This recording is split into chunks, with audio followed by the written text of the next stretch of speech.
Nous m'aoutant, oui, yes, c'est lui-même, les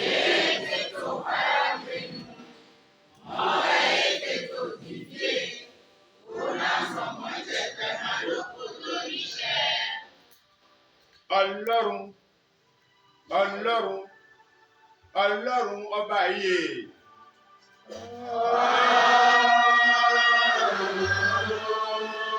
Ọlọ́run, Ọlọ́run, Ọlọ́run.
Yagole la Marie Angalié. Yagole la Marie Angalié.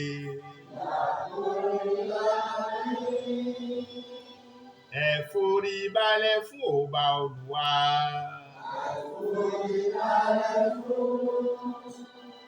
Ẹ̀fọ́rí balẹ̀ fún ọba Olúwa. Ẹ̀fọ́rí balẹ̀ fún ọba Olúwa. Milita iná kọlùkùnà mi tán. Milita iná kọlùkùnà mi tán. Milita iná kọlùkùnà mi tán.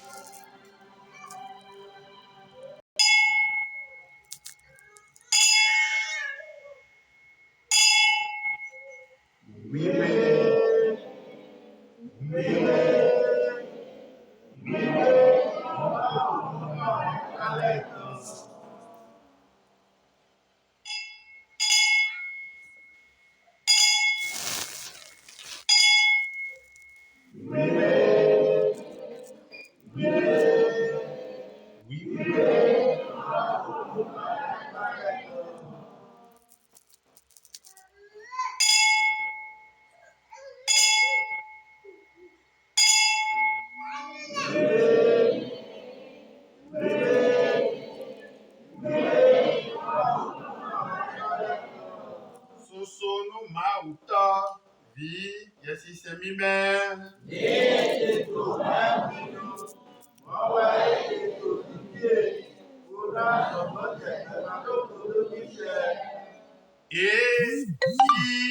Ba.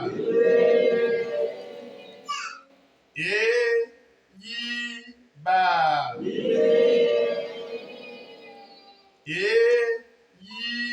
Ba. Yiwe Yahweh.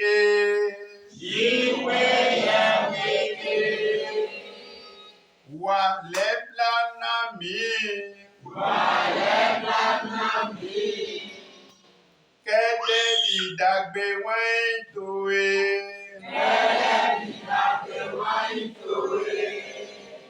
Kede di leblanu biboto esusu tan.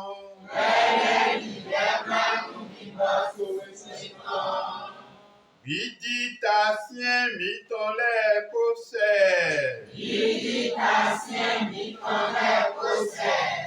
Klo mi son onyan wiwa mi ton le me pátápátá.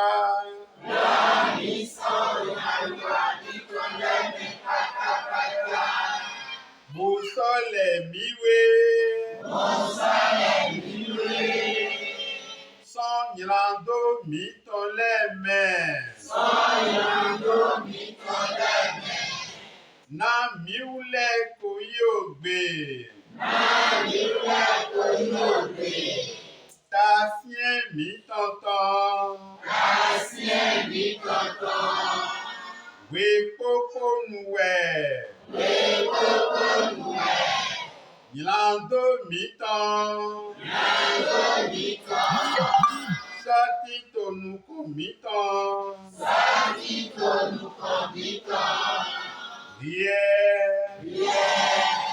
Yedoko kedego. We mi wa nyilando. Boso wa nyilakane. Tonuko towe. Na yirido suwe na we. Wenwe na yedomo. Musai dodono. Wenwe na yeto weda. Da ye wiwa mewe. Yedimite. Kodo nyando mewe. Ono mito moko mito te. Dayego. Yedlo nukoto kome. Kodo twai ha mito medon. Yena hemiyon nunywe. Yo Jésus Christ tondo klami. Minasai viwe. La unami. Minasa we usiango. Hemi se kome vivi. Kome hungo. Nao kuke yeko bidi. Nido jaya. Sanu kubewa. Sonyando mitolego. Bosa susu onyan wiwa mitolego se.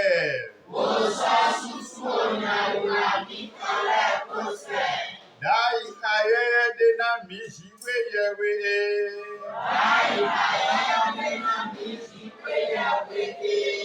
Bosa he aiha nugbo tonje yoyo. Oko mitome. Ayami sonu contre bleu. Asayi gbigbo wiwe te san mi de bleu. Boko me hunhun. Lenkan tuetan. Doglan mide. Bosai gbigba. Ojlono do hemidote. Wenenuwe. Minaklon alitwe. Tasien tole. Milandonole. Minasole gowa dewe. Tutru mi jẹgbonu. Sọnyìnrando hun tọmẹ. Ṣìwé yẹwe. Yẹ ṣìwé yẹwe. Lẹ́gàn mi tán. Òdẹ mi tán. Nato ha dodo to eton ti gangan. Okrunoye. Munu flo mi tán. Onu mi tán. Nasoto pipa tuela. Navie madoko mehun. Wavosi same. Bomi dojwe. Ye masati doko me vivide.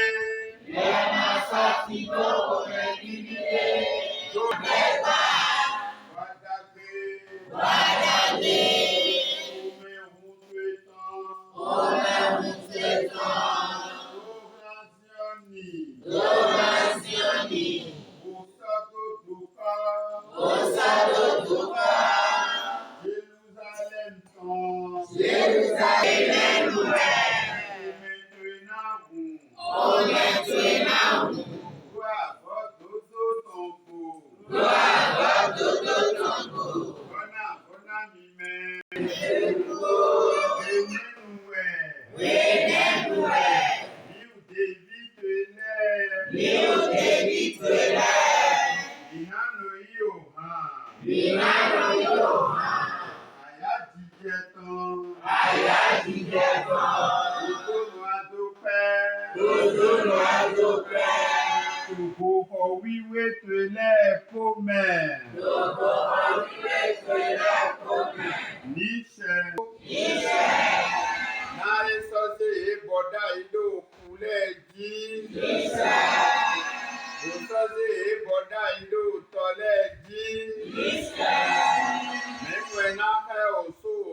Agaja toile. Agaja toile. Agaja toile. Dona okruno ye aiha mitan. Misopa yi wiwe ton. Mi onu eti toko mitan mele ko emi. Dona okruno ye aiha mitan. Aon dagbe ton le blo. Mehe do yilando mitan le kona mi. Mehe azon mitan le ko bo. Mehe fli ope mitan son otomen. Mehe yi dagbe wine ko leblanu bibodosyon ojegbakuna mi.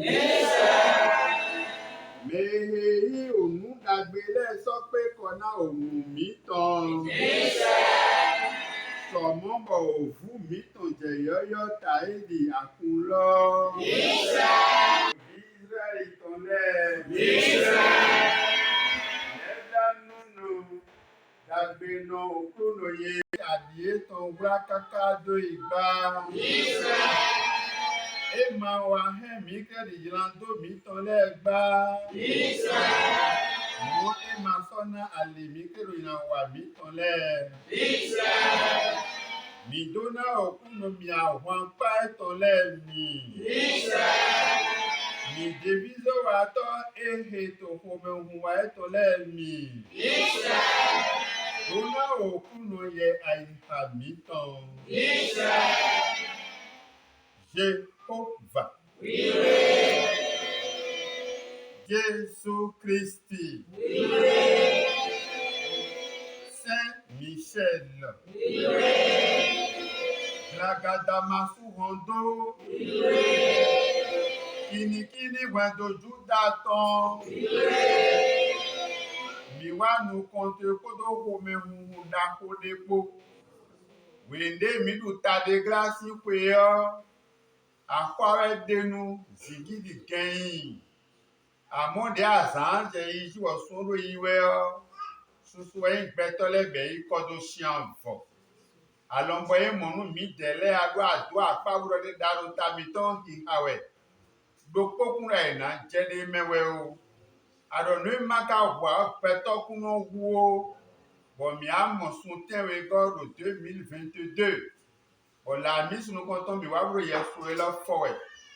Wime adimula maunu biji peto blagada ma fo hondo le blante we chedo mi ba fo mi ton buko mi no kondo kombro gigbo pipa jeli ikoto le jiaga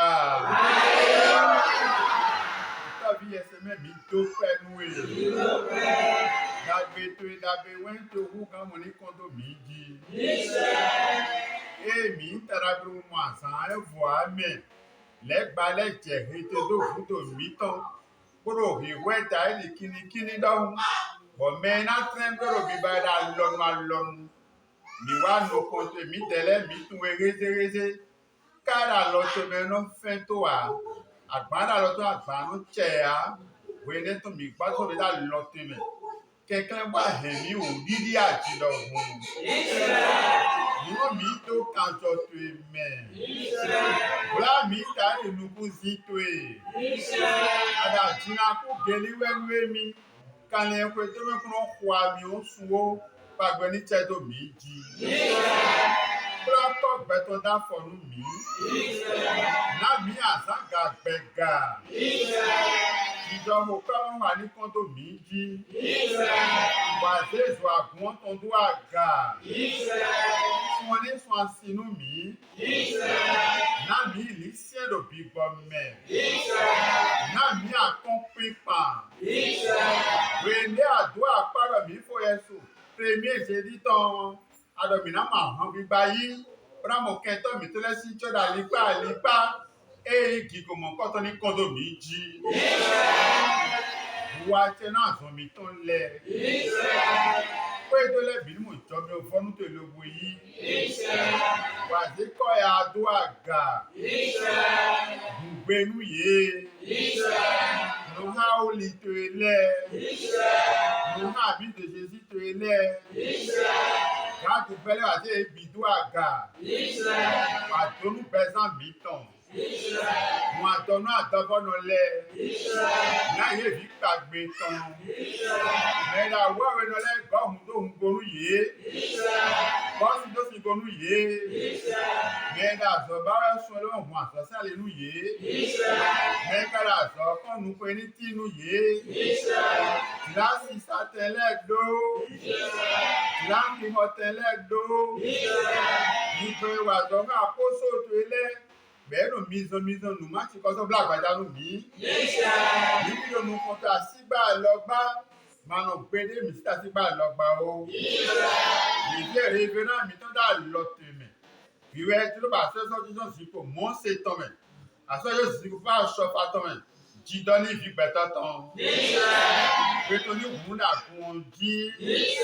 Wàjá ọ̀dọ́ fi tó é jí. Ìdí ègbè ní tó ọdún nu kan tó é.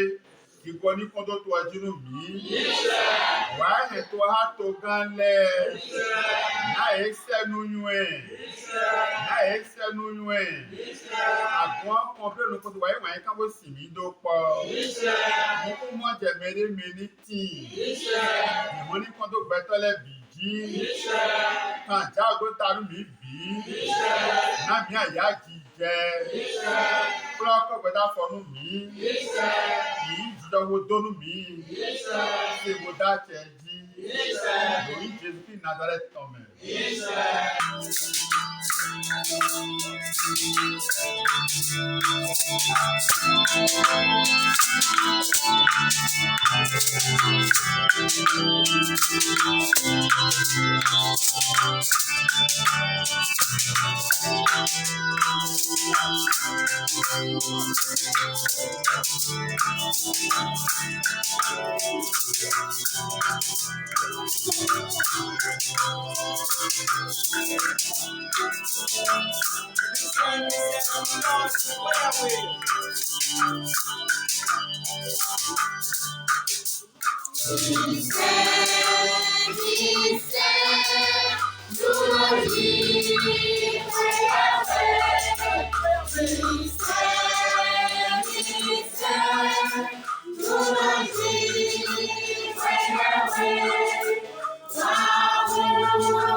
Jéhovah.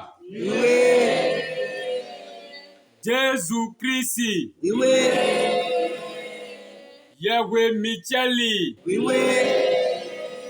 Maou Achele Bino.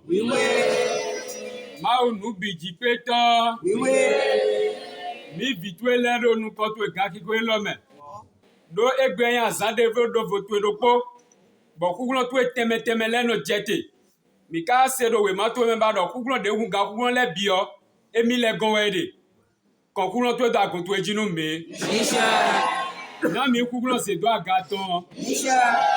Na mi kugulo du deji ton. Kugulo na no mi jibo nu gona tindo nu mi tome akulo na do proko mi tole. Bua no ka kwe do mi tole. Bo yin ko Jesu. I worship at all. To let me call one control. So we try to keep me.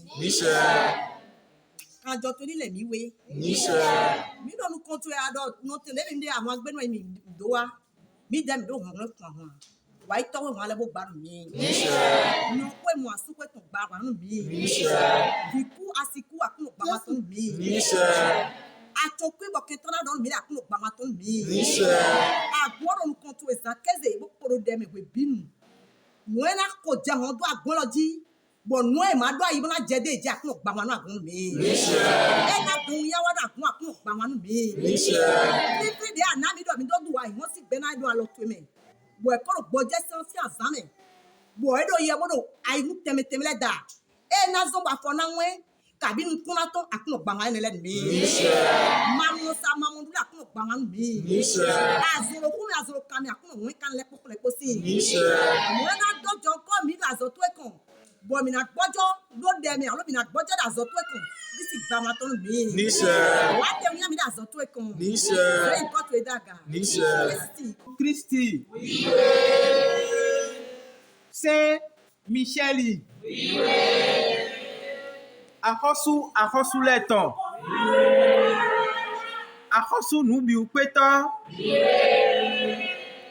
Ahosu blagada masu hondo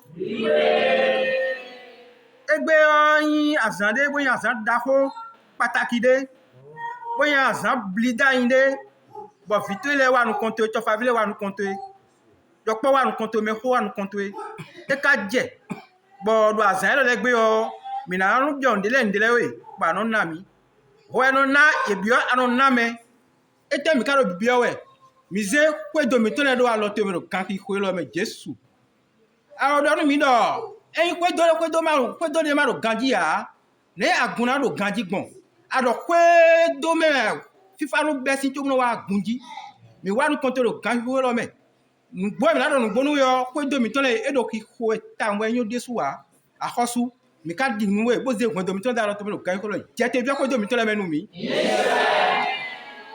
ahosu jete bi kwedo mi to le menu mi wa pa che ro kwedo mi to le me yona ni bi kwedo mi to le me dagbe ni bi kwedo mi to le me ahosu ma vo e mi wa ro konto bo ze to fa si kwedo de no a je ko ro konto le bi da lo meto alo te me egbezangbe Jesu yona ni bi kwedo ni le menu mi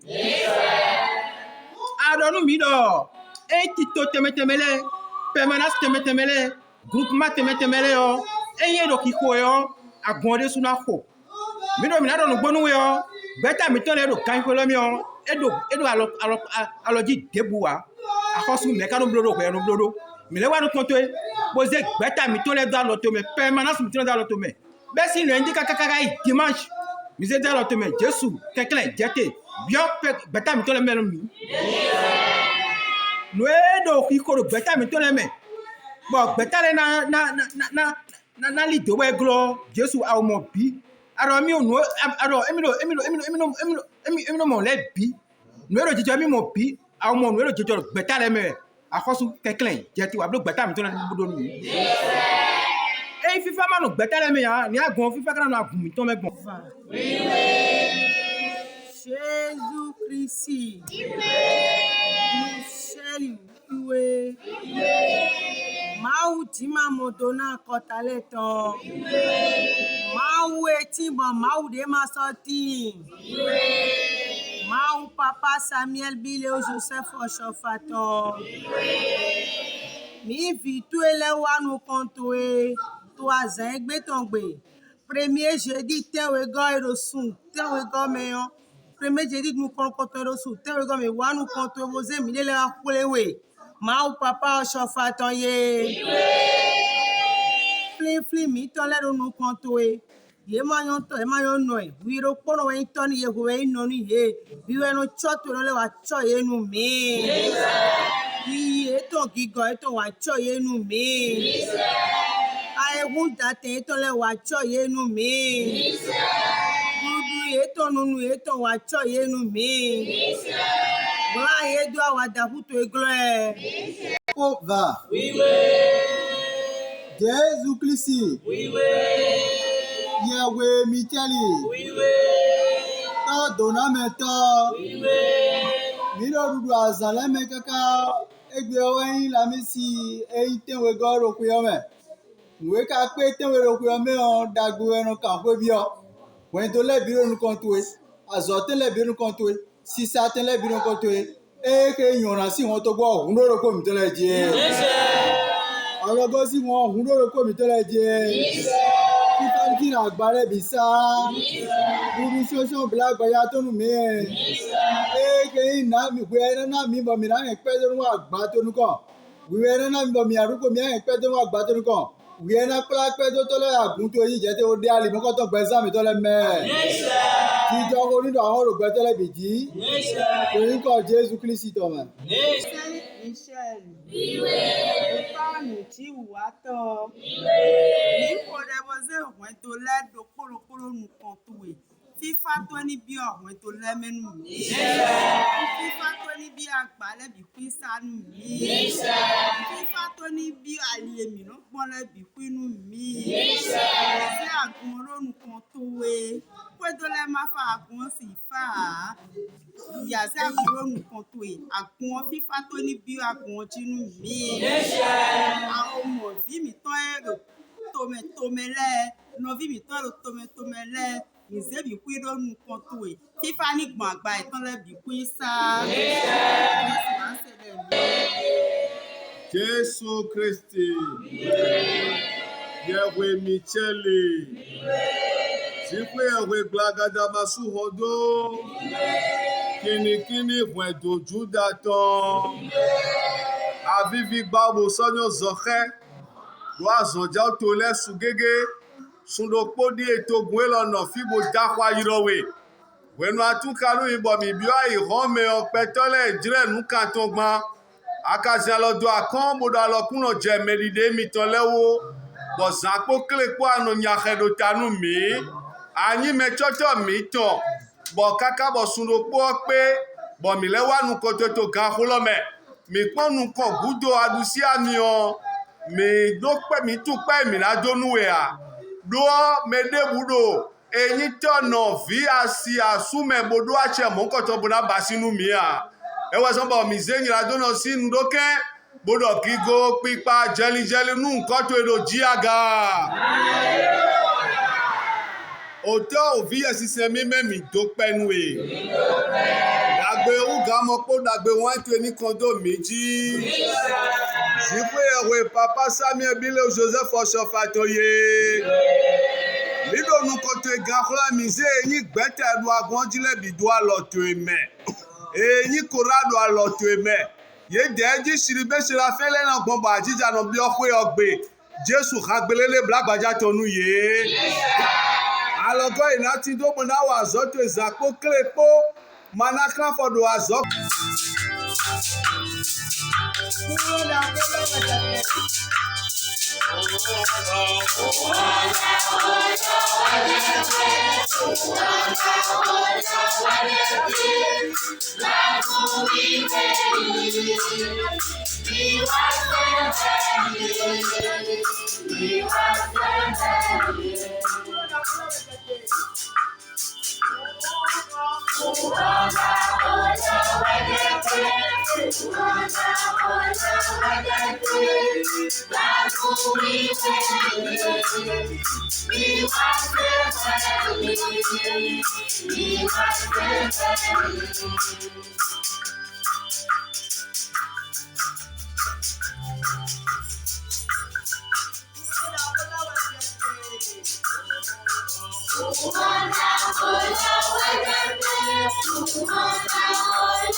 Ministre papa dosu toto we Jésus Christ tome Eli bama yaba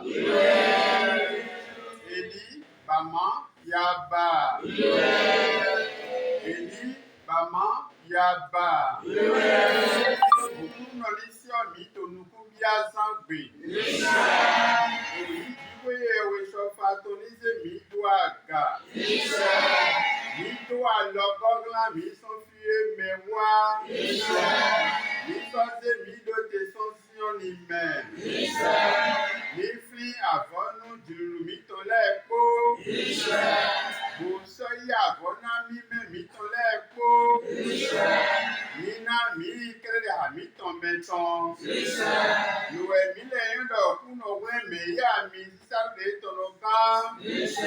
Nation, mi sont loués ton main. Bon, pour les gars, aussi le ton dali. Na mele do kekego. Azeko. Oboko. Oombo.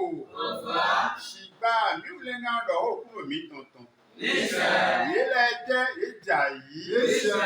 Shiba, mi ò lè fún gbogbo tó gígí. Òkúrò yé. Lẹ́ òmè. Bọ̀, àfọ́nù náà mi dá pa yìí rẹ̀. Jehovah. Jésù Kristi. Yahweh Mikeli. Gígó tó mi àpò mi tó pẹ̀. Mi tó kú tán wẹ̀. Bókálẹ̀ rò mú bí ọ̀rẹ́ wẹ̀. Jìlẹ̀ wá, mi dáwọ́ agbọ́dọ̀. Jìlẹ̀ dé bu wá, mi sùn hàn tó ta. Bọ̀ ẹ àsún má sì gan náà sì á mi jẹ̀wẹ́ tán wẹ̀. Ẹ mi má sì gan náà tọ́ àmì jẹ̀wẹ́ tán wẹ̀. Lóògùn ló kóró gé mi pàǹsàn. Adọ̀rí mi dán méjìlél bónú àìhàn bọ̀ wé tán. Zànkúbọ̀ sun kó sun filẹ̀ kó tán. Yìí tán lè gbẹ ọkọ àlọ́ mi lẹ tán mẹ. Wíyá yín tọ́ pé nọ̀nù mi kó ká mọ̀nù kújà yìí fún wa sábọ̀ kú sábọ̀. Èmi lọ́dọ̀ ẹgbẹ́ aṣètò ìdàgbèrè kan di jì. Dèé tí bó mi ànú kúrú mi dé sútra la. Ìrọ̀pọ̀ pọ̀rù ẹ̀nà wà.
Nɔvi sunu nɔvi nyɔnu to Jesu Kristi me. Minamɔ we kankia mi tɔn odzre me tɔn to we som le tɔn me. O we som le tɔn o ta kan de wiawe. Bɛsɔn afɔ etɔn atɔn do dze si atɔn tɔ do.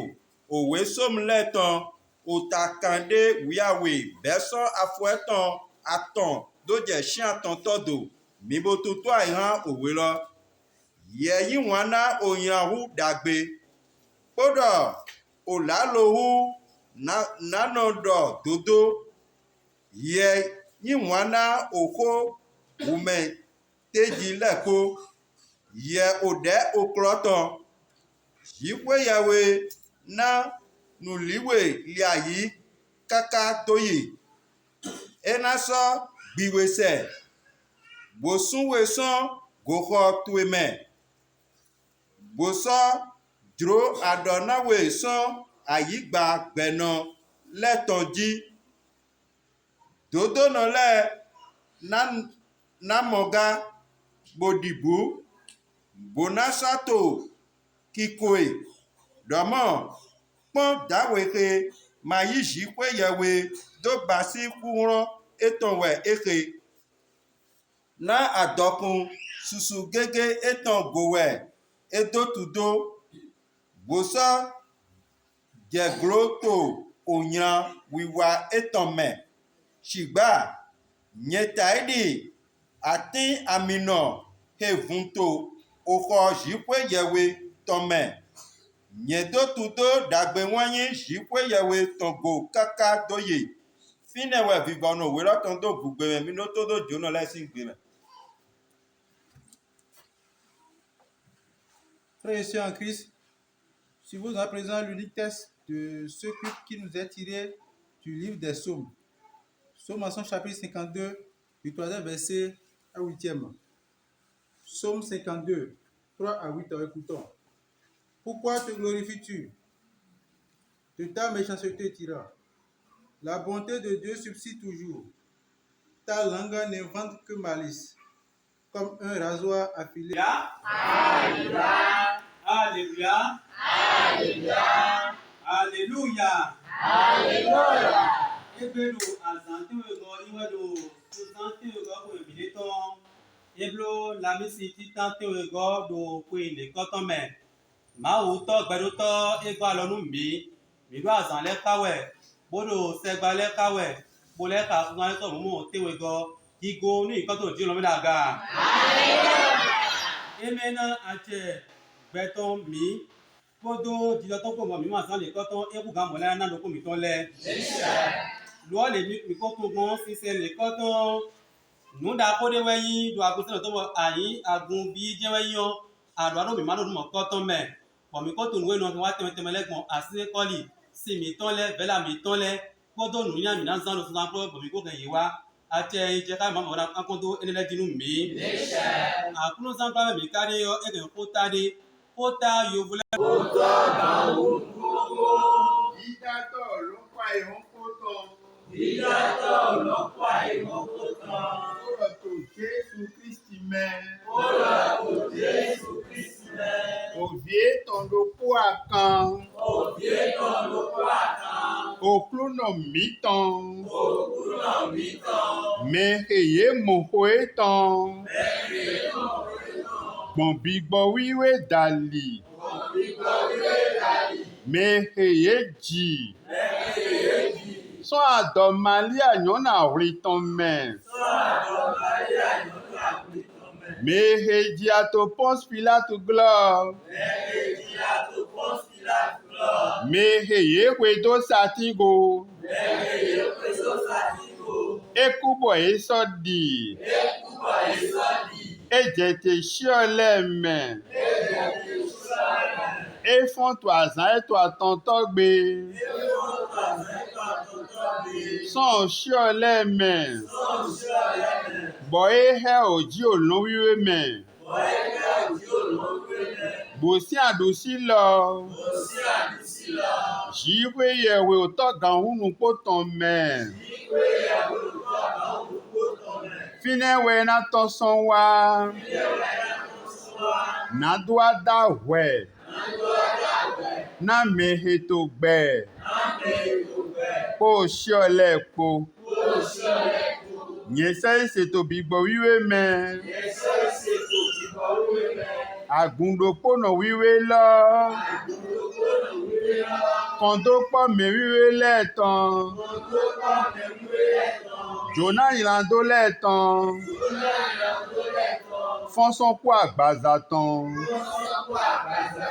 Kó gbẹ̀màdópodópó. Níṣẹ́. Jehovah. Jésus Christi. Yahweh Michel.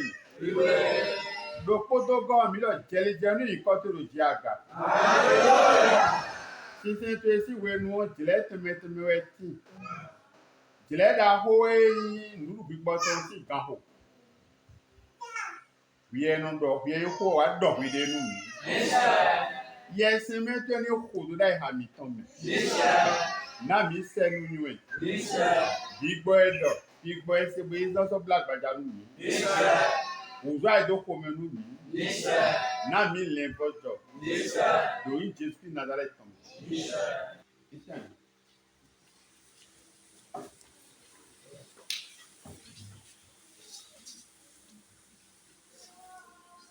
Alléluia.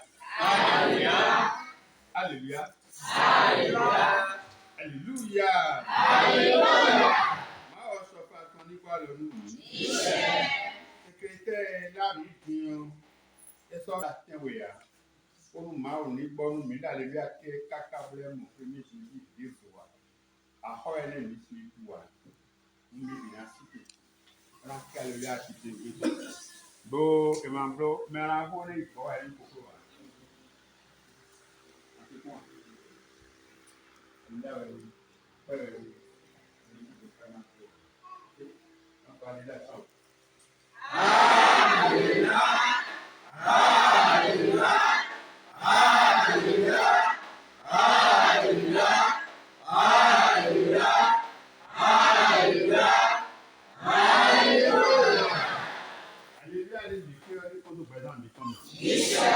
Kunu ha gun blebu. Kwe dole bina mu hallelujah. Bina ha lo mi to gbede ya. Ikudo kwe bokudo sise. Èyí kan mi blog yo do we. Ni ale gbọ́dọ̀ ti on pe mi sáré se ko le ko belu mi lo ki. Wo ye on ye mo. Wa o pa mo. Aka sun go do peton. Eme peton mi do mu lewo mi be. Ó la lè fọ tẹ́tí bò mí sílápá mi. Bọ̀ ẹ̀yàn wa mọ́tò mọ̀ ìdẹ̀rẹ̀ mọ́tò ló kọ́ jẹ́ mi ìdẹ̀rẹ̀. Ìlú ọ̀hún ó mọ́tò àwọn àwọn. Báyìí ló kó gbogbo àtàwọn náà àwọn sọ̀rọ̀ tó wẹ̀ àwọn ẹ̀ máa kẹ́ bàbá lọ. Gbàtà lọ́nà mo ní wọ́n á sá. Ìná àmọ̀ wọn lè káwọ́ tá ní tó yà á tún lọ. Ìdẹ̀ máa ká lónìí. Yóò kàn níbi tó ìgbó ní nǹkan tó lè jẹ́ àgbà. Koewa kose pere koto mi bido koblu manyami nde gote gon dasi hen play kudu nuto emi lo ete otu de ro mu mi tan lo zoom te me wa kole ko se le de o ma o blo de be ro mu mi to ro pla bi tan aso de te kan de o ton. Ça nous permet de percevoir le goût et vivi et veggie et papa de raisons. Elle a névoté. Elle a quand de nous beaucoup elle est. De on pas nous qui a goûté la migri. Migri me ka be me ko de me lo me ko le wa je. On pas nous do pelle ça il y a encore. Azor de non wa. De raisons que ton do en a mi mere di bu de don ko san do ko ya se fini. Dans cette tala ka na lo to lo ti a ton ko. O ni ene gon ni wa ta. Ko e bi no do ni mi to do support. De we no so pa pe. De we no so that di don do we so so. Salomon prend mi wole. Proverbe 18, verset 21. Bro, belle même dit, soit mina mon frère, avec soit mina quoi, mon rodel nous tombe. Proverbe 18, verset 21. La mort et la vie sont au pouvoir, la langue et les puissantes. D'ailleurs, bon, d'autres puissants, moi, mon cœur me oublie. Oui, toi, et pour ma soleil vite, quand il est vite, de ma odeur, lui, beaucoup que des mablots à un ni alors, moi, je peux dire, quand il dit ça se passe. S'il y a une belle, il y a deux points pour la réponse pour les temps médicaments. Si on va au rôle, il y a quelqu'un qui va dire, là, tout le monde, mais non, ça me remet à tout le temps, il y a tout le temps, moi, je t'en ai dit, les avant qui la caché, moi, qui au temps maintenant. Donc, better vite bien, c'est les gens, moi, nous devons être à l'autre bout. Moi, je vais aller au Missis. Bon, bien, nous comprenons beaucoup la vie et la mort. La vie et la mort. Job 2, 8, 9. D'ailleurs, Job, ma on est assis tout là où il a le coup. Il y a le coup mieux là. Le coup le quoi. Aïe de noir, dînant pour vie non mando pe bi. Ma on peut le tolo mais la Job pon. Les bas pour ma on peut don. Les danton. Il question. Bon les bas blancs dans le mais ma on a le job do e. Anasi David. Et divine. Anegbe bi dokun. Bẹ́ẹ̀ni òwe ìlú, o máa ń fọ́nà nù wá ní, jọ́bọ̀ fi jẹ́ nítorí náà. Ndé dɔkuli anɛwɛ zɔn bɛ do yɔrɔ la. Nami ke mo ma futu bɛtɛ ba na ma. O ma o kolo rɛ. Ndé mo jo ijo fi hɛ. Àmọ́ li tɔntɔn ni ma ti a lọ tó mi. Wẹ̀lẹ̀ bá gbósì dán kó e lọ́jà fún ìjọba gbú rẹ̀. Àgbà pé àtiwé. Bọ̀n ní ìjọba gbogbo bìọ́ ẹ̀bí gbé bí ò lẹ́bi kúrò kẹ́lí ló kọ́. Dọ́kítọ̀ mi gbé. Bọ̀ hẹ̀ ní gbé yọ. Jọ́bù lọ máa wẹ̀ náà mọ́ ẹlẹ́wọ̀ yìí. Bẹ́ẹ̀ sọ àgàdá fún ìjọba. Jọ́bù lẹ̀ àti bẹ́ẹ̀ bọ́. Jọ́bù gbàgò. Gbà fún bọ́ kú òtútọ̀ ní kẹ́kẹ́ wọ̀. Àhọ́nká sí la lọ. Le plus chevelu est parti. Àhọ́nká tó lọ. Bẹ́ẹ̀ wọ́n wọ́n. Péré máa ṣe ọ̀tún sábẹ̀ ló ń dá sáà. Lápapọ̀ lè dàwé rẹ̀. Sa femme lui dit. Sa femme lui dit. Tu demeures faible à cause du lycéen d'Ouédo. Non, petit ou mal. Famille. L'eau, donc mal, pourquoi peut-être. Oh, on va quand pas pour les deux. Il faut que moi nous aller là. Nous là, ce qu'on a les maudits Dieu mère. Pour nous job maudit Dieu mère, nous n'en avons rien. Beaucoup en sorte dans tout, allez. Et là oui maudit Dieu mère. Mais je n'ai en haut de moi. Là accompagnez-moi. Zombie. Mais Job lui répondit. Job il bénit mon Dieu. Tu parles pas qu'une femme insensée. Alors donc on nous font camarocain. À mon village on est pas venu. Attendez moi. En fou à côté de nous ben. Donc beaucoup attention. Pour nous t'habituer nous ensemble. Ils ont la vérité. Alors vivre sont là. Ati banyo no yo na ga. Ado bi yo bi, ba ti banyo no do. E na je. E kele ale ga jo gora. E tan pe aton. Moi ti ban di bo mi. Nous me vanta, nous me guitare. Je vous dis, vous avez vous avez pas comme yo. Ala ti je ti yan yo. Nde ka fi yan. To ko to ewe so de ya no ewe. Apa ewe ya? Kota ya tu dia do ya. Kota dia do ya.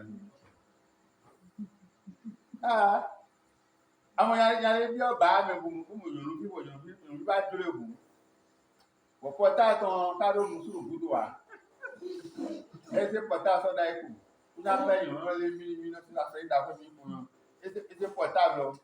Wo kota lo batterie oton si mi. Bero oui, charge combien? C'est 5 millions, non?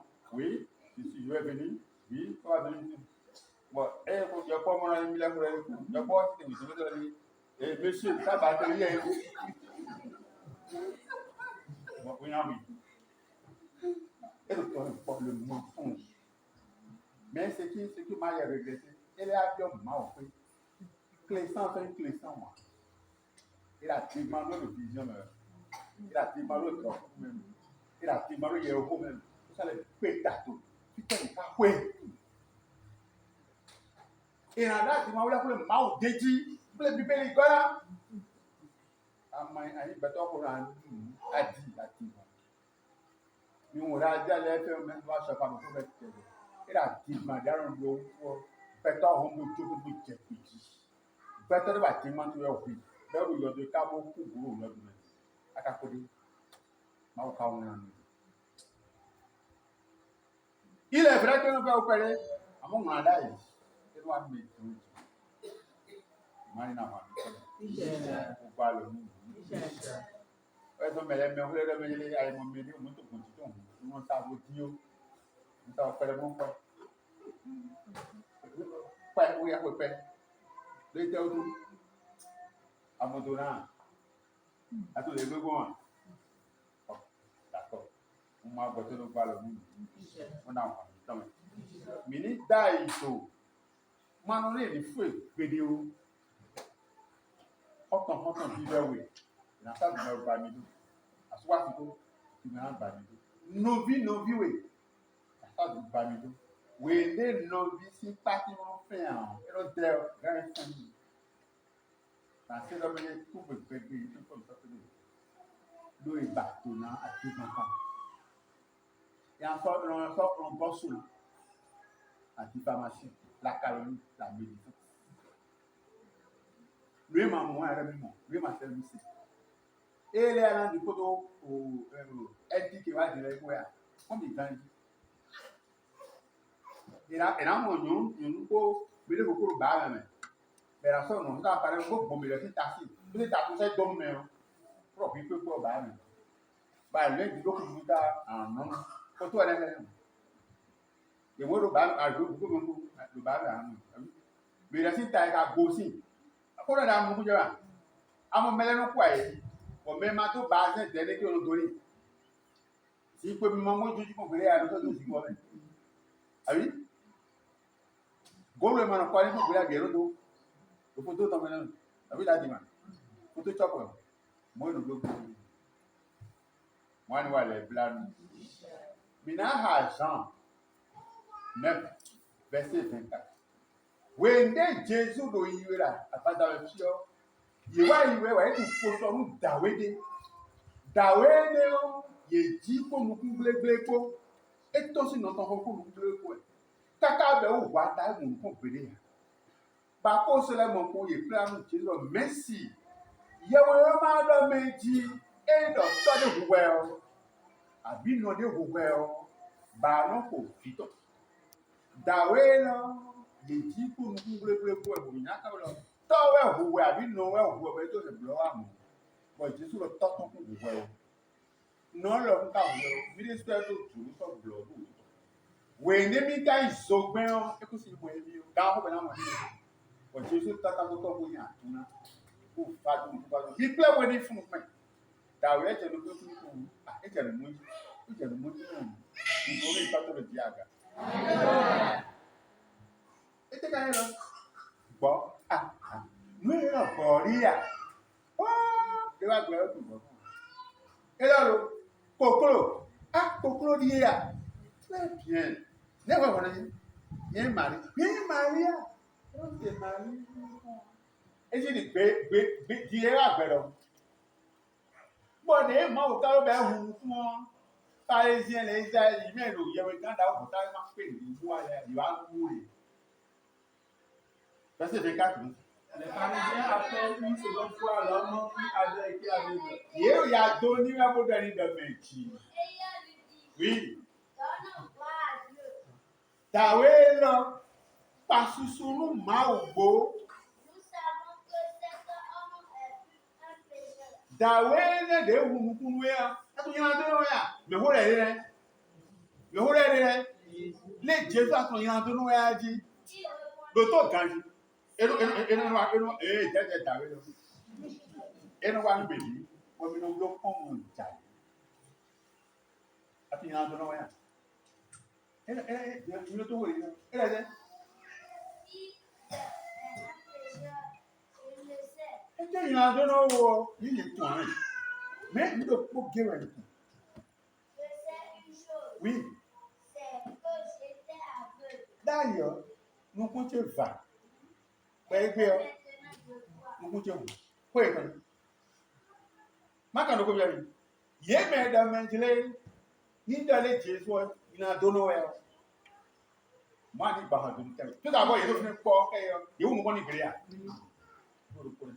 e de le bravo da we le Jésus ina do no le ba en le mu ni a mi mo le ba ni ye ya mo mo e ma ran ni na we do mo ji e de le tun do ko da ya do ko je ba ame pe lo ko je no ko yen ko le Jésus ina do no ça c'est un problème il na mo well ati gboro pẹ̀lú àìtẹ́ náà náà ìtú báwọn gbọ́ngbò wọ́n sí pé ẹ̀rọ náà sí báwọn gbọ́ngbò mà bọ̀ kúkú jáìrò zombo mẹ́ tàtàǹgáyé wà ní.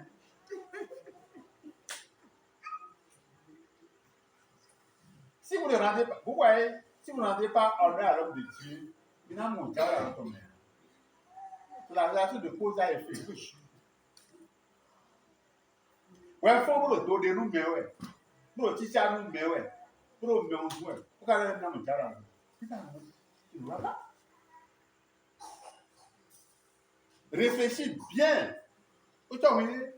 Moi est fou. Moi est fou. C'est à nous, nous allons. Quand vous on a eu so kene le atu pa. Ama boni le fa bi ba de kene bi gata le do ya. Ene.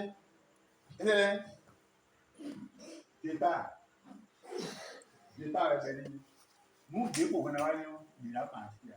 So pe ya o ko. Ma no mo se mo ko. Bio bi de. Bo de ro ta mi ko ma fu mi. Dès vie là, tout complet. Il faut avoir de retenue. Comment c'est simple? Non. La colère est le coup de folie. Comment c'est simple? La réaction première. Et voilà ton objet. Partout. On peut pas l'état. Benato vê que esse não é tudo bom é tudo então ainda vem muito a pouco aí vem lá para não tomar pouco vai lá tomar pouco vai lá tomar foi vida tá assim é ça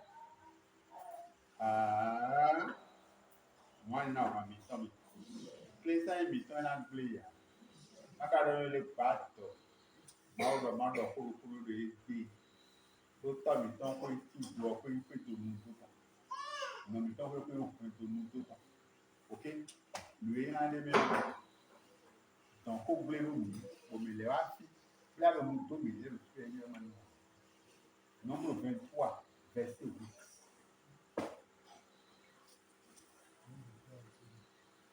Nombre 23 verset 8 lui qui me frappe ça.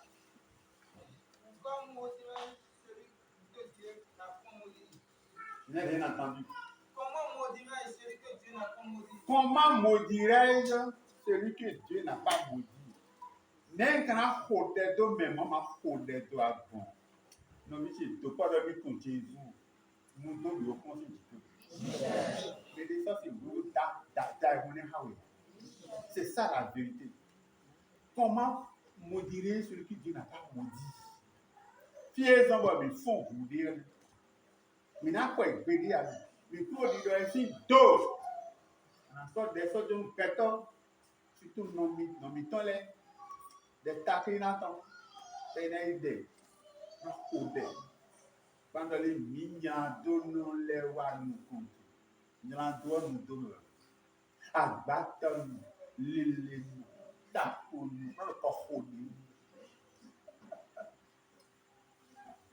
Avez-vous abattu les tapons? Hein? Abattons les tapons. Ça dit que tu es le dernier des derniers. Le désir t'a qu'à dire signer le compliment. Et Mito, avec des pays au Sénat pour payer. Par notre efficace dans le oui.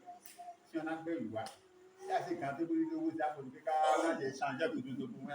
Ah, tant si on voit, à la quand tu étais voir, tu dis que je vais filer à la seule professionnelle, on va faire ouais, voilà, sinon les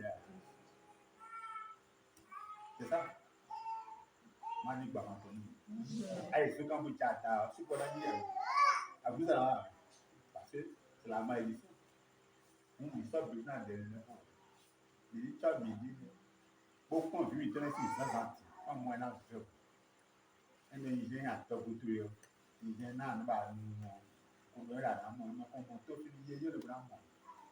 Nous dominons ta. Nous dominons ya nous on à ta bougie. On a bien parce que Proverbe 20 wa non wa je fais na je bon nous pour des tout table tu as parlé pour un peu. Si quelqu'un maudit son père et sa mère, quand ça va diminuer maman nous doit cambier oui oui des temps tout le faire ba ouais qu'est diminuer Akɔfra ho wɛ a. Wende tɔ yi to hɛ ba wɛ yɔ. Iyo yi kɛ ndi mi wɛ a. Kókò àmà jó náà má gbòòrò tó mi wà. Ó fi ń kó pẹ́. Mo àrọ̀ yìí kó pẹ́. Celui qui maudit son père et sa mère. Au milieu des ténèbres. Telle est la lampe. Jésus. Jésus dit, je suis la lumière du monde. Wende nous kuna mi ama Jésus là Jésus na joma ko le no li pas viviti. Alors ta oui pas de quand c'est oui. C'est qui? C'est Jésus. Aso na to bi. Parce que si to ya, asi no pe. Mais toi il s'est mené ici. Mani pa manu. Ó sì ní ìdúrà. Ní ká ìṣòro wọ̀ mí ní bọ́ sí. Tout à l'heure, Dieu me l'a dit ça. Il y a son. Tout à l'heure, Eli, Bama, Yaba, vous était? Était Jérusalem. Au fond, ici, on est nous combien? On est là, Michel. Elle est à Kenya, on est là, Michel, on est là, on est là. Maintenant, c'est dans quoi? Gaz na wuto meta mena kuku c'est la carotta. Il a été au wana gloire. Il a tout au roi. Il a courage de moi. Nous pouvons bien avoir une mission. Parce qu'il y a une bataille. Tu vois, moi, au clan, j'ai dit la vérité. Somme 18, verset 26 et 27. Les gens bêtent au monde. Aussi l'Éternel m'a répondu. Oui. Aussi. Selon ma droiture. Aussi. Aussi l'Éternel m'a rendu selon ma droiture. On dit, je voulais moi. Hein? En rapidité. Pour les dire, aussi l'Éternel m'a rendu selon ma droiture. L'Éternel m'a rendu selon ma droiture. Il y a assez de bon. Les communs sur le bon, puis on t'a dit. Les communs bon, m'a oublié de payer mon père. Non, selon la pureté de mes mains. Selon la pureté de mes mains. Il y a le célèbre. À mon tour, il y a le problème. Et il y a le problème. À mon premier. Quand il y a le chemin, il y a le chemin. À mon doigt, à mon doigt, je crois. Alors, comme il soit complet, il soit des comme il dit, si tu as vu un gabi, il fait bien, il fait bien. Alors, celui là, moi, tout à l'heure. Alors, celui là. Oh, tu es là. Alors, tu vois, et j'ai dit, nous, il y a tout le monde. À vous dire que vous avez ma question est où? Peut-être que vous avez fait les examens. Et à vous poser le don. Et à vous donner. Pour ne pas t'avoir la vie. Qu'est-ce qu'il y a un chrétien? Ça va s'en tirer. Donc, avec celui qui est bon, tout le monde est bon. Et d'aller. David est aussi homme. Les non ha magara maouye ou jeté. Mais les gens comme hawe oui so en yo comme ha. Sami. Avec l'homme droit qui agit selon la droiture. Mais les seuls de drame alors nous doit ha mais avec celui qui est pur, tout le monde pur. Mais les seuls à quoi ma gonne de nao à nous donner le café. Ah maman. Il y a zéro si fio. Oui, oui, il faut y mettre. Maman, bien. Mi défend la haine, il y a peu de filles. Maman, toi, tu m'as fait ça. Maman, va faire oublier.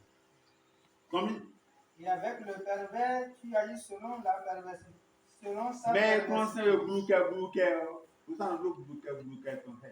À mon avis, le bouquet général, on blâme pour me oui. Le nom y a des noms, j'ai quoi, puis, mais voici, ou ici, ou ici, ou ici. Moi, je n'ai pas entendu. Ah non, non, non. Oui, on y a des gens qui vont faire le problème. Ben, quand tu as il y a un qui a fait d'abord, on est en cas. Il a fait l'église, il est tout. Elle est arrivée pour parler de nous. Attends, en cas, en cas. Attends, tout. Elle a un cas, vous me direz, elle a dit. Attends, tout, mais elle n'est pas là, il y a mais tu l'as vu, moi, au test, on m'a beaucoup évidemment. Peut-être que vous avez alors toi, dada, ou l'on a eu de dire. Bien m'aider. Et les gens, Salomon bien beaucoup. Proverbe 37. Eh, ma donne Salomon si vous tombez. Mais là, c'est dans ces mille. Et le temps où même, oui, et moi, il est tout grandi. Si vous êtes bien au job, quoi Salomon dit, si Salomon dit qu'il y a une bonne photo, mais le temps où Salomon non. Mais le cerveau Salomon non. Et les que moi, je la gamme, je n'a pas mon idée, Salomon le meilleur.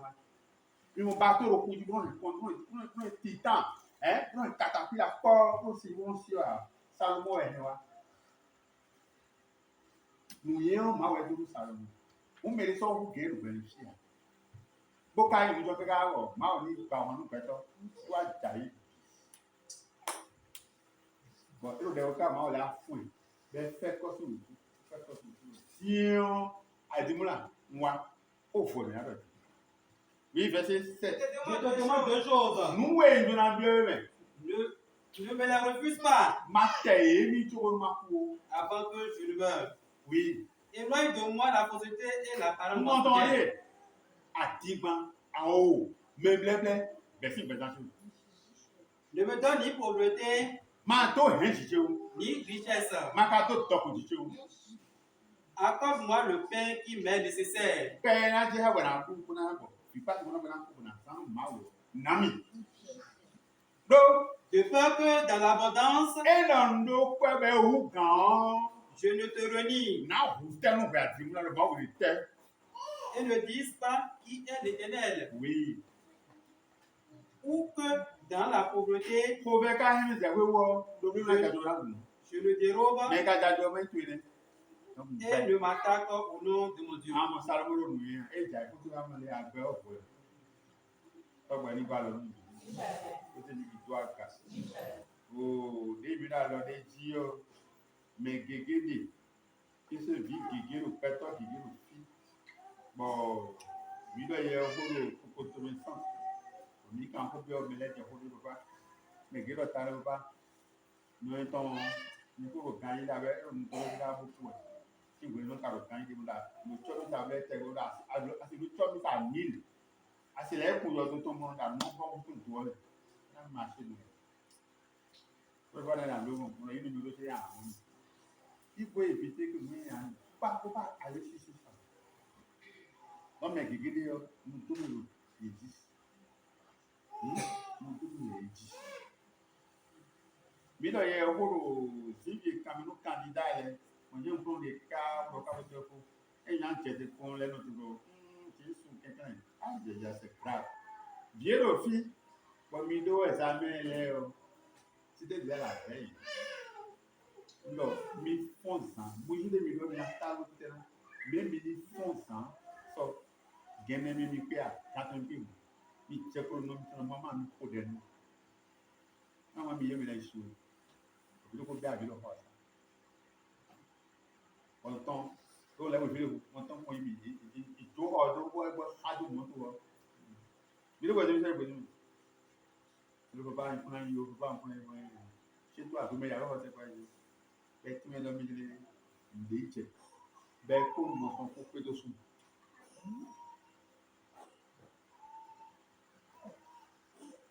Bien, moi, il y a un mi-temps. On peut appeler à un mi-temps. Les ne pas vous le faire. Les siens sont le mi-temps de nous. On a eu à m'occuper de mais tu es conscient, c'est pas un peu on a ya. Ok. Ami ça dans le catholique, à cause du monde. Bon, il m'a fait les pour bien marier une photo pour ça la route à ici pour dem.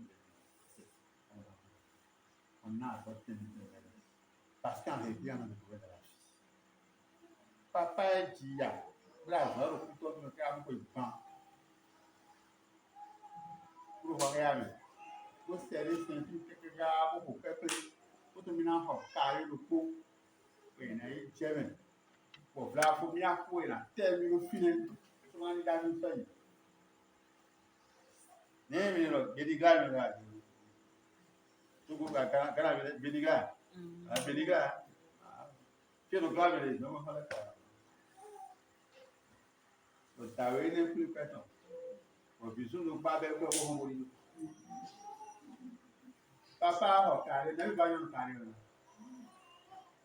Ebe ko mo ni. Mi ada ko pa ko ando ni ni wa. E o bi lo. Papa gbe faro gbe ton. Ko senti blawe. Ko senti blawe. Ba ko takere. De te o tu. Ye wa ku to. E da to ti ko ka ku to na ta le ya. Musique ta bi tan wo. Ai ku ma ton go de o mi de. Abi na di ma. Aton go de. You know, no bi mo tra di so. Ai ku ma ba, ni do mo ta gwa. E ne le ai ku ma ko te o bi na le re bi a. Bon, to to mo le ya bi ku to ni de ku ma ti ya o. Àwọn kàrí ló kó dá ìlú tó dídó wọ́n ti pẹ́ owó gbogbo dídó aláṣẹ kó sọ kàrí náà àgbétẹ́ ẹgbẹ́ ọkẹ́ ìwọ̀n ẹsẹ̀ mágí bẹ́ẹ̀lì àkọlù àlẹ́ bá voilà les cas pour lesquels on se bat. Ok? Voilà les cas où on se bat. Mais déjà j'ai vu de mon courage. Il a tourné bonheur.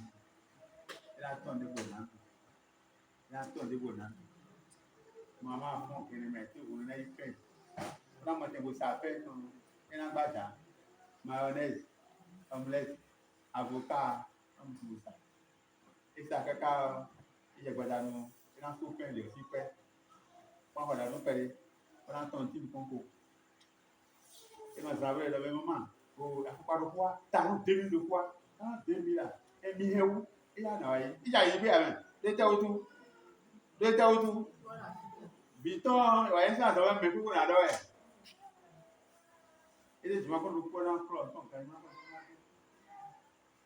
nous avons bien bien auteur. Ah, continue à suivre wabo, vous continuez à suivre, continue à suivre wabo, continue à voir quelque chose même ngamo, continue à suivre wabo. L'été autour, il y a du bien de Dieu qui tient ma Dieu.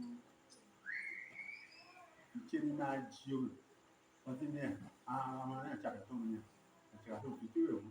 Pourquoi on te veut rien là comme on a rien veut voir. C'est quatre là on a un peu plutôt. Chakaton. On a dit puis quand il y a ce quand malheureusement il commentaire à la 10e ai fait on est dans une ah ça me y est là voilà. Bon dans les lits sous le green il a depuis la cause de me bien bon et non ouais non là ouais il a béni oui tout à l'heure avoir ça et à nos blomés de il y a quoi c'est ça non pourquoi contrôlons nos esprits à t'arriver plus alors fallait ça va nous voir voilà c'est une réalité il faut éviter ça ok il faut éviter ça moi on va les blâmer il est mieux qu'on nous dométique alors que Dieu fait puisque et même si tu veux quand on parle la personne me dit non c'est déjà bon alors notre ma il faut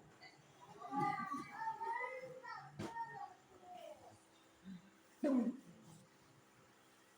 mais il faut que Minado je vous m'accorde le défi de l'équipe parce que il y a plusieurs paramètres dans le test dans le thème de la semaine ok et Isaïe 54 verset 14 mais la bénédicité il est rare nous t'as nous faut nous me prendre compte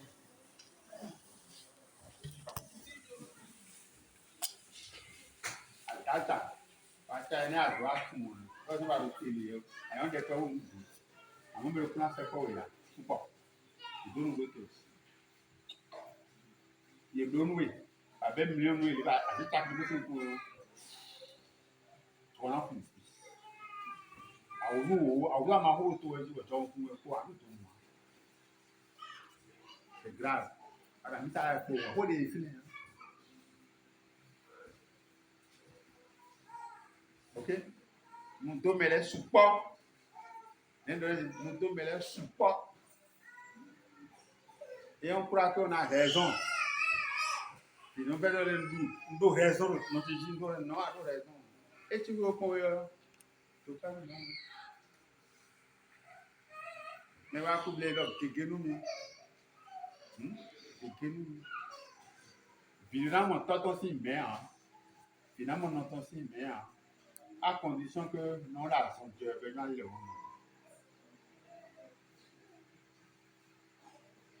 Nous devons les pop. Alors, on a posé à voir les tout bon c'est mauvais, la malédiction.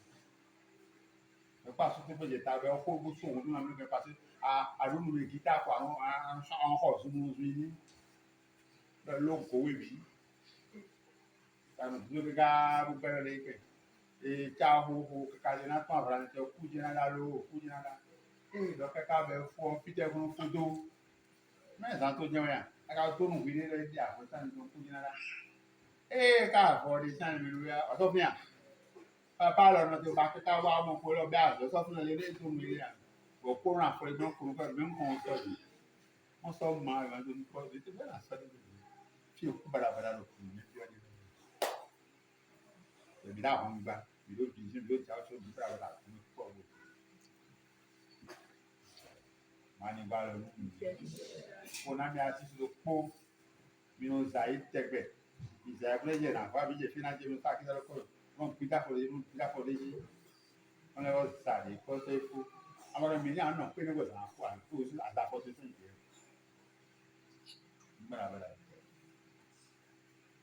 Ablo mon vous, ça qui a sorti de là, bon oui, il faut continuer avec ça. En moi, les abats, quand ils peuvent pas, sans raison. Et quand ils sont, mais moi, au bout, on est allô, à tout le monde, on est sur la ville, nous, barabara, tout ce temps, partout, moi, voir, bon, tout le monde, Zach, là, tout le monde, quand on est au Clément, encore. Alors, nous, attention, on va faire bien. Nous allons le ok? Ça va aller voir le nom. Le but de boire, mais Isaïe 54, verset 14. Qui sera permis par la justice. Attendez, je ne vais pas donner d'autre. Alléluia. Alléluia.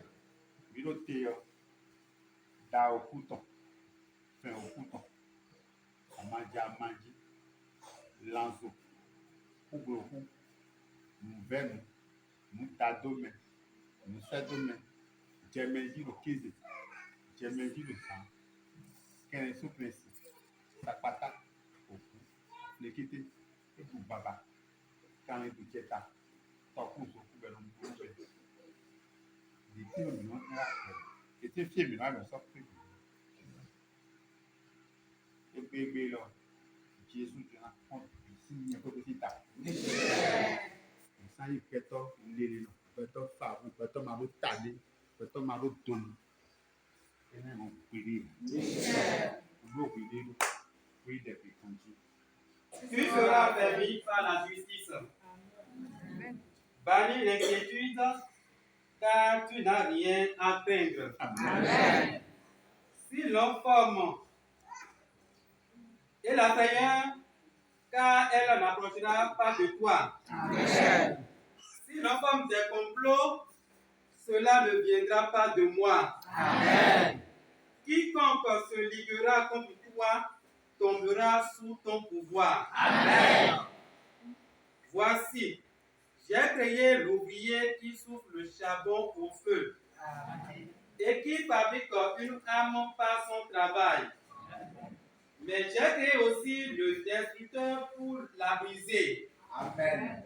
Toute arme forgée contre toi sera sans effet. Amen.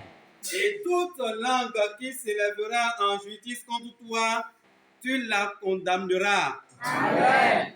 Tel est l'héritage des serviteurs de l'Éternel. Amen. Tel est le salut qui leur viendra de moi, dit l'Éternel. Amen. On reprend. Tu seras affermi par la justice. Amen.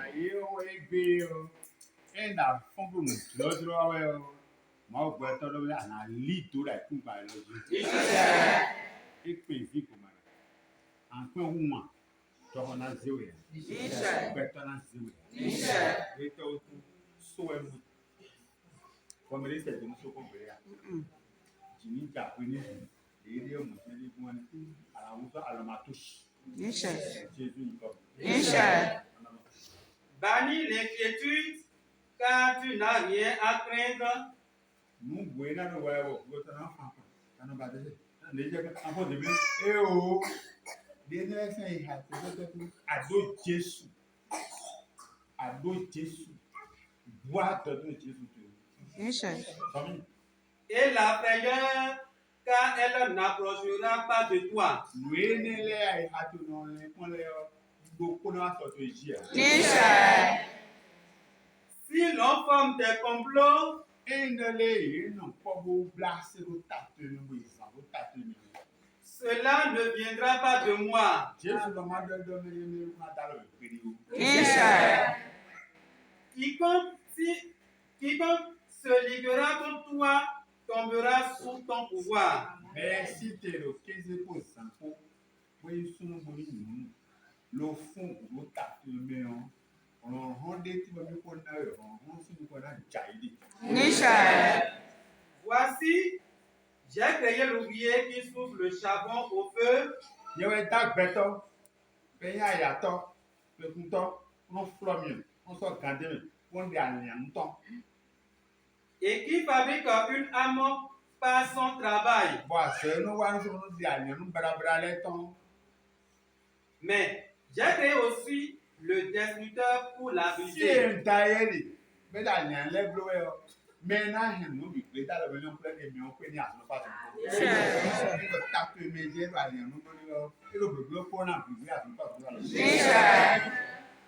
Toute âme forgée contre toi sera sans effet. anian no ko ton de be na no ta pe me bi na tofu Et toute langue qui s'élèvera en justice contre toi, tu la condamneras. de buena seki na ta we a kono yo e da gbe we di wa ye na gbe we ti da konta le na mi de le mi o tra na gbe we to mi le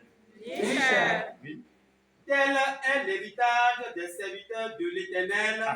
ene o he problem wa won mo ta gba je e ki se to kan o ki o ko di en e do me le we me le ka du ku mu to bo ene ton les serviteurs de L'Éternel.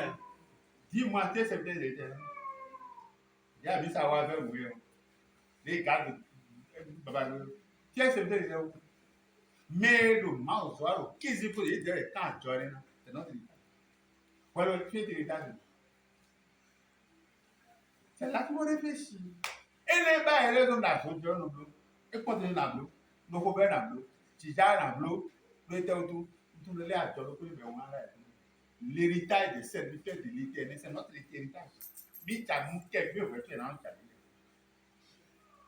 oui Tel est le salut qui leur viendra de moi, dit l'Éternel. adimno le gbe kan de un la to ga me ne le ne do do ja le no ya o da ele ni che tu as fait quoi pour mériter ça ne a blo pour mériter ça donc on tout à l'heure mi che nous avec pour l'état bien de so de kemi nous de se don ba nous nous béni pour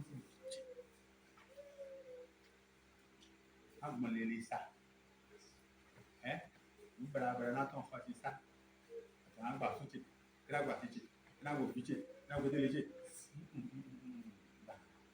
mbo na papa ya wa toso na papa for ma gba peton ru peton Abraham wa sultana Juillet 12 verset 3 ma wa na Abraham Thomas senumio ngo cité ba to to beto ma se ye bio ba jo bi to bu ka ma we nda yan si pa fa bi sara pa bu pa fa amoro ma se de bo raison c'est les boutons de Abraham ya c'est tout le monde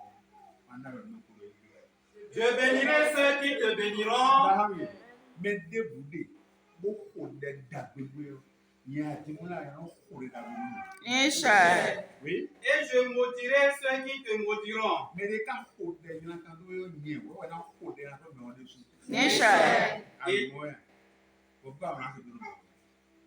mais les pour moi, oui. Et c'est ça. Mais non, des fois, tu as mis tout maintenant. Et toutes les familles de la terre.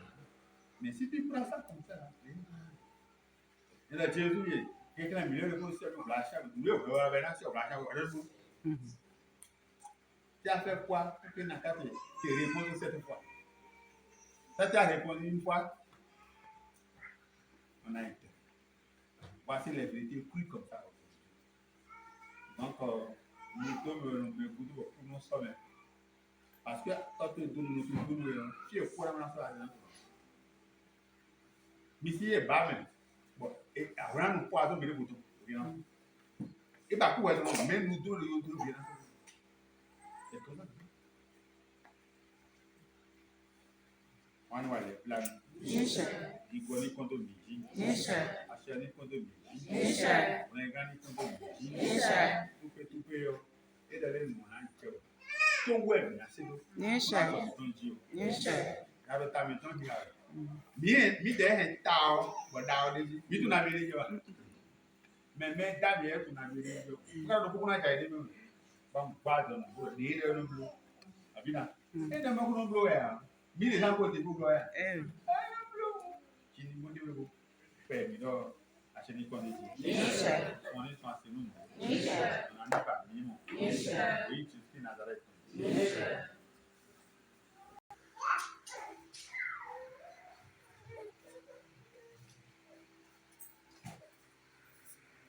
Amen. Il faut donc nous dire.